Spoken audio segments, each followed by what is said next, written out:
bien. Très bien, et vous? Oui, toujours, quand on parle de livres remarquables, qui frôlent l'excellence et qui font partie de notre bibliothèque parfaite, on ne peut que passer un très bon moment. Exactement. Surtout en votre compagnie.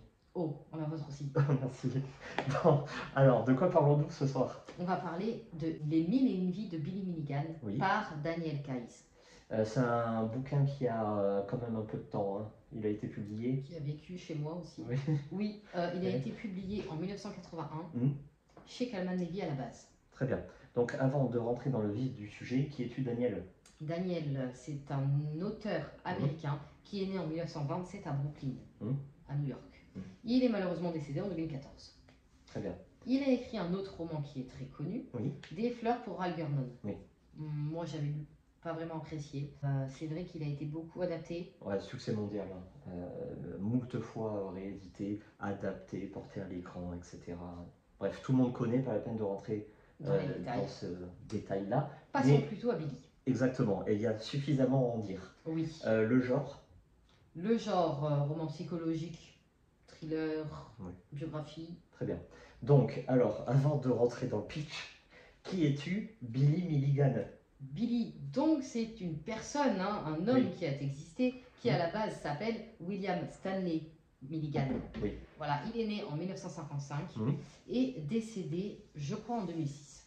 Très bien. Donc, qu'est-ce qui est arrivé à ce fameux Billy? Ce fameux Billy a un trouble de la personnalité multiple. C'est-à-dire qu'en gros, dans un corps, ils sont 24. Oui, d'accord. Voilà. D'accord, oui. Sauf que lui, c'est pas un troll, c'est... En tout cas, ça s'est avéré être vrai. Reconnu d'un point de vue scientifique. Et par une psychologue. Et pourquoi? Parce que chaque personne qui possédait dans son corps et dans sa tête a un don. Voilà, qu'un seul être humain ne peut pas avoir. En gros, à un moment, c'est un enfant, l'autre moment, c'est une femme, après, c'est un scientifique, à un moment, c'est quelqu'un qui parle une langue étrangère, à un moment, c'est un artiste qui te parle de l'histoire de l'art avec une perfection incroyable. Un très bon scientifique, un très bon dessinateur, un très bon musicien, bon bref. Bon, c'est pas un guignol, quoi. Voilà. Alors, une fois qu'on a dit ça, on va rentrer dans le pitch. Donc, ça se passe en Ohio, où dès le début du roman, Billy Milligan s'est tiré toujours de sa vie, d'un fait réel. Et est accusé. Le livre, c'est sa vie entière. Voilà. Est arrêté par les autorités locales parce qu'il y a 3 ou à peu près 4 femmes qui l'accusent de viol. Or, lui se refuse de reconnaître presque l'évidence. Voilà. Donc, il va être placé en garde à vue.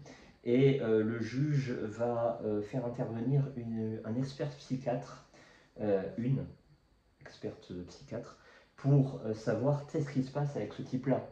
Hein. Un moment, on lui parle, il est tout frêle, tout fragile, il se met à pleurer, et 3 secondes après, il commence à casser la gueule à tout le monde. Et la seconde suivante, il te parle avec une prosodie très anglophone, très précieuse.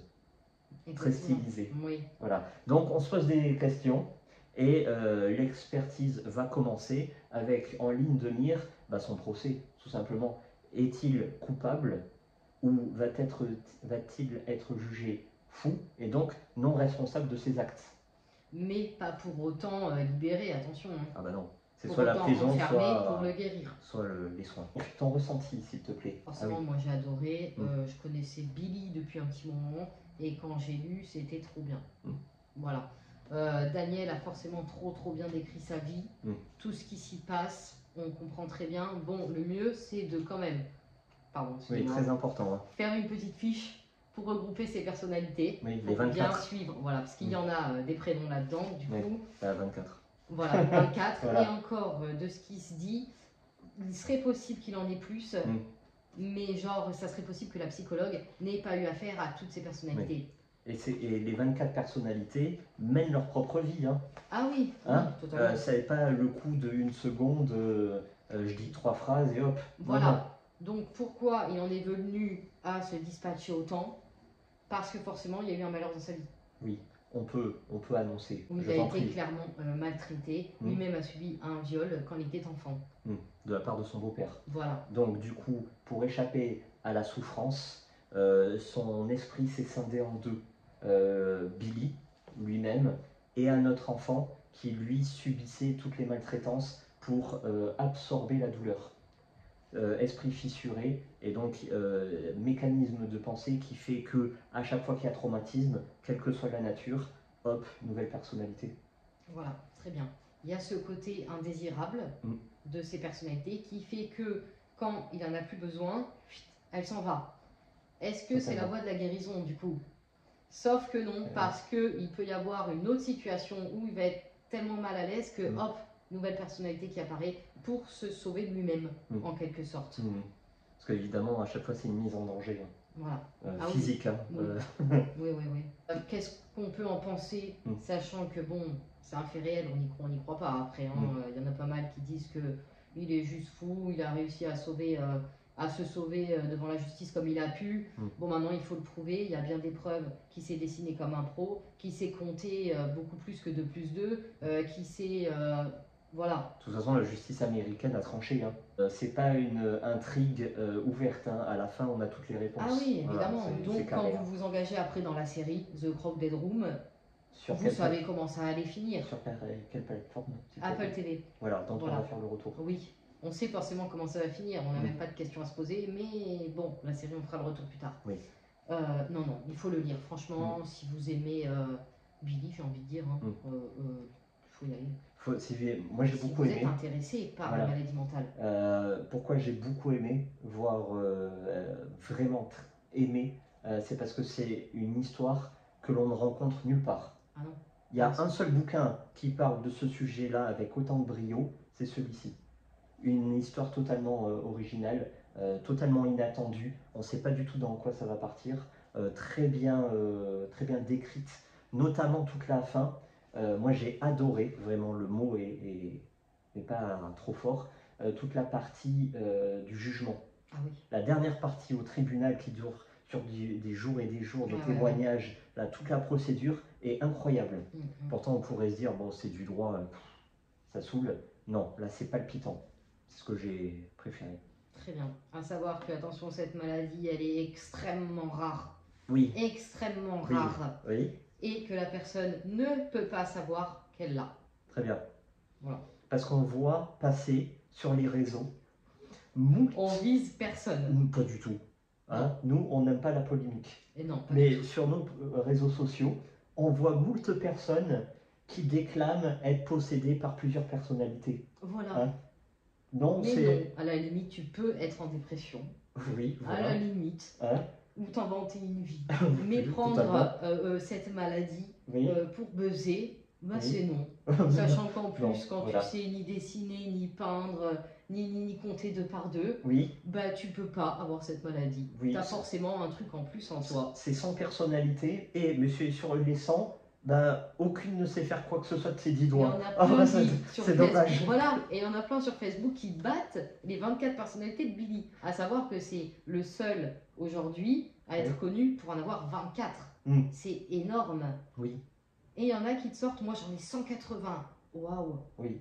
Waouh, bravo. 180, et il n'y en a aucune qui a envie de travailler. Voilà, c'est dommage. Voilà. Donc ces gens-là, on en a un peu marre. Lisez ce livre, vous allez comprendre. Voilà, exactement. Qu'on rigole pas avec ça. Voilà. On a fait passer notre message. On a fait passer un petit message. On se sent mieux, non? On est soulagé. C'est vu, tant mieux, c'est pas vu, tant pis. Voilà, on est content. Non mais c'est fou en fait, c'est comme si tu me dis j'ai le syndrome de la tourette, mais à 0 moment dans ta journée tu fais un cri répétitif ou t'insultes ou tu vois ce que c'est la tourette. Bref. Bon voilà, c'est pareil. Merci beaucoup. Merci de cet aparté, nous reviendrons très prochainement avec la série dont tu peux nous donner le titre s'il te plaît. The Crooked Dead Room, qui veut dire au milieu de la foule. Ouais, c'est la traduction, ça veut pas dire littérale, ça, mais voilà, en version française c'est là-dessus. Voilà. Crooked Dead Room, c'est la pièce. La crowd, c'est la foule, donc la pièce surpeuplée. En gros, c'est son cerveau, c'est son cerveau qui est... Mini-série, 10 épisodes, 50 minutes sur Apple TV. Ouais, et franchement, waouh. Vraiment. D'ailleurs, maintenant qu'on est dans les apartés, Apple TV. C'est au-dessus. Il faut y aller. Il faut y aller en fait. À chaque fois qu'on regarde une série, on adore. Voilà, tout simplement. Il n'y en a pas beaucoup, mais à chaque fois la qualité est incroyable. À part Silo, tu te souviens? On avait décroché, ouais. Là c'était long parce que Apple a cette petite fantaisie de tout lâcher dans les derniers épisodes. Et donc en cours de saison, bon, c'est un peu... Voilà. Silo, c'était un peu long. Ouais, voilà. Mais celle-là, incroyable. Faut y aller. E-Jack aussi, on vous conseille. Oui. Faut qu'on fasse un retour là-dessus d'ailleurs. C'est un détournement d'avion. Top. Sévrance. Sévrance. Ah waouh. Trop bien. Sévrance qui, dans la 2e saison, va arriver au début de l'année, là, en janvier. D'ailleurs, il faut faire le retour. Génial. Alors Sévrance, cette série, elle a un petit truc. Parce que tout le temps, dans chaque épisode, c'est plat. Oui. Il n'y a pas d'émotion. Oui, il se passe rien. Rien, même toi, t'es comme vide. Tu regardes, puis tu te dis, mais est-ce que j'ai vraiment envie de regarder? Peut-être pas, mais pourtant tu le fais. Mais t'es toujours là. T'es toujours là, et tu regardes jusqu'au bout, sans savoir pourquoi t'as regardé au final. Mais limite, tu rentres dans le même état d'esprit que le personnage principal. Voilà, c'est ça. En fait, c'est une série qui te vide le cerveau, ça t'absorbe ta personnalité. Ouais, vraiment. Cette série, elle est plate. Oui, mais pareil, t'en as jamais vu des comme ça. Ah non, jamais. C'est clair. Bon, merci pour ce très bon retour. Oui, et puis à très vite. Hein.